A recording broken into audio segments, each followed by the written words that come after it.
को भूल गया, अपने अस्तित्व को मिटा दिया। प्रेम में यही ताकत होती है।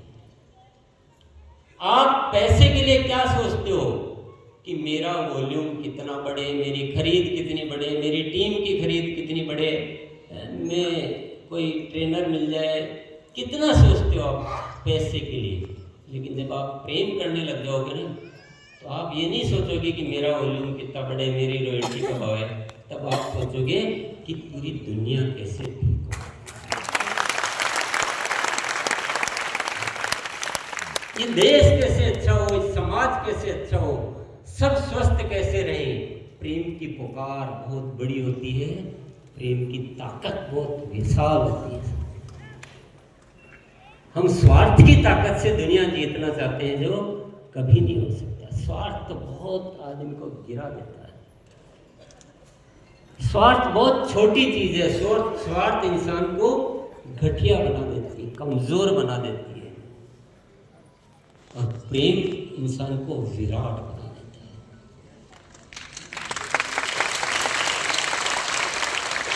देखिए, जीवन का ड्राइविंग फोर्स जिसको बोलते हैं ना, जो हमारे को प्रेरित करने वाली जो शक्ति है, वो क्या है, उसी से आपके जीवन की दिशा निर्धारित होती है। बात समझ में आ रही है आपको? अच्छी लग रही है कि बुरी लग रही है?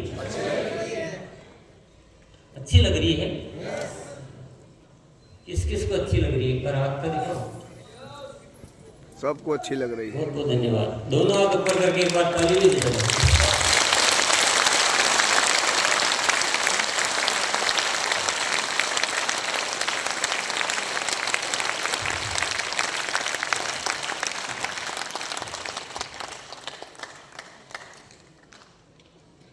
साथियों, मैंने उस रहस्य को थोड़ा बहुत जाना है। मैं आपको बहुत कोई ऐसी थ्योरेटिकल, क्या बोलेंगे उसको, सिद्धांतिक बात नहीं कर रहा हूं, मैं व्यवहारिक बात कर रहा हूं। ऐसा होता है। मैं भी पहले व्यापार करता था, अपने पैसे कमाने के लिए करता था, स्वार्थ के लिए करता था। तब भी मैं अपने आप को जानता था कि मेरी कितनी शक्ति थी, कितना सामर्थ्य था, मैं क्या सोचता था, कितना कर पाता, कितना सक्षम था, वो भी मैं जानता हूँ। और जब आज वो ख्याल जो आते हैं कि नहीं, ये दुनिया बदलनी चाहिए, ये नए भारत का निर्माण होना चाहिए, जो दिशाएं इस देश की चल रही है उनको पूरी तरह से बदलना है, और तो कोई सिस्टम है नहीं जो बदल पाएगा, क्योंकि सारी व्यवस्थाएं हमें लड़ना सिखा रही है, नफरतें करना सिखा रही है, बंटवारे कर रही है हमारे। हमें ऐसे तो नरक ही बनना है, हमें पूरा देश बदलना है। तो वो विचार भी आता है, वो विचार भी था कभी किसी जमाने में जब अपना व्यक्तिगत व्यापार करते थे। तो साथियों,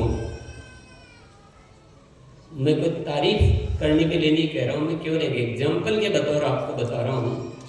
मैं अगर उस पहले वाली क्षमता को, मुकेश जी मेरे साथ ही है जब से ही, आर्सियन से पहले से, आज से नहीं है, ये जानते हैं अच्छे से।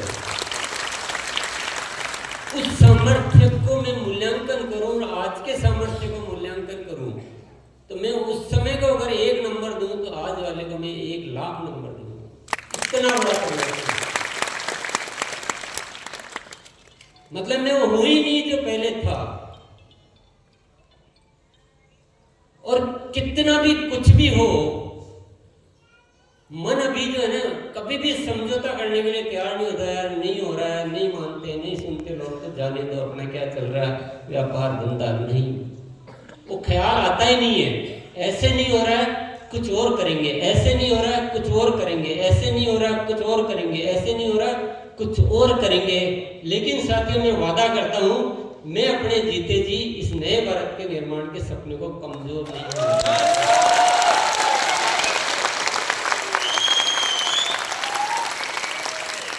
और आप सभी साथी अगर इस साथ दो, आप अपने अपने उन पुरानी धारणाओं को तोड़ो, और अगर आप साथ देने का वादा करो, अपने आप को पूरा मिटाने के लिए तैयार हो जाओ, हमारा जीवन हमारे लिए है ही नहीं साथियों।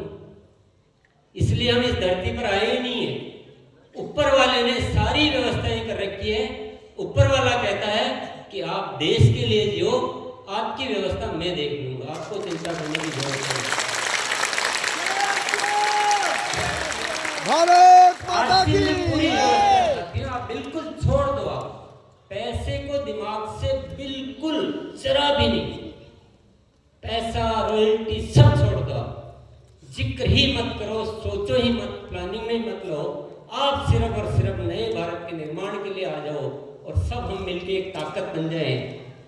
साल, 2 साल, 5 साल में इस देश का नक्शा बदल सकते हैं।